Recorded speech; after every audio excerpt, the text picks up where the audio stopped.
తిరుపతిలో గంజాయి బ్యాచ్ ఆగడాలకు అడ్డు అదుపు లేకుండా పోతోంది. తిరుపతి రూరల్ పోలీస్ స్టేషన్ పరిధిలోని నిధి కేఫ్ వద్ద కొందరు పోకిరిగాళ్లు వీరంగం సృష్టించారు. ఒక యువకుణ్ణి ఆటోలో కిడ్నాప్ చేసి తొండవాడలోని ఒక వెంచర్ వద్దకు తీసుకెళ్లి దాడి చేశారు. చంపేందుకు యత్నించారు. బాధితుడి స్నేహితులు సంఘటనా స్థలానికి చేరుకోవడంతో కిడ్నాపర్స్ అక్కడి నుంచి పరారయ్యారు. బాధితుడు శ్రీనివాస్ కు తీవ్ర గాయాలు కావడంతో ఆసుపత్రికి తరలించారు. కిడ్నాప్ కు పాత కక్షలే కారణమని తెలుస్తోంది. సంతు, తేజ, అజయ్, పునీత్ తో సహా మరో 6 గుర్తు తెలియని వ్యక్తులు దాడి చేశారంటూ శ్రీనివాస్ పోలీసులకు ఫిర్యాదు చేశాడు. నిధి కేవ్ లో సీసీ ఫుటేజ్ డిలీట్ చేయించిన వారిపై చట్టపరంగా చర్యలు తీసుకోవాలని శ్రీనివాస్ డిమాండ్ చేస్తున్నాడు.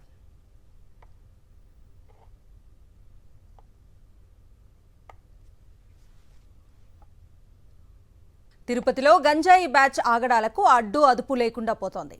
తిరుపతి రూరల్ పోలీస్ స్టేషన్ పరిధిలోని నిధి కేఫ్ వద్ద కొందరు పోకిరిగాళ్లు వీరంగం సృష్టించారు. ఒక యువకుణ్ణి ఆటోలో కిడ్నాప్ చేసి తొండవాడలోని ఒక వెంచర్ వద్దకు తీసుకెళ్లి దాడి చేశారు. చంపేందుకు యత్నించారు. బాధితుడి స్నేహితులు సంఘటనా స్థలానికి చేరుకోవడంతో కిడ్నాపర్స్ అక్కడి నుంచి పరారయ్యారు.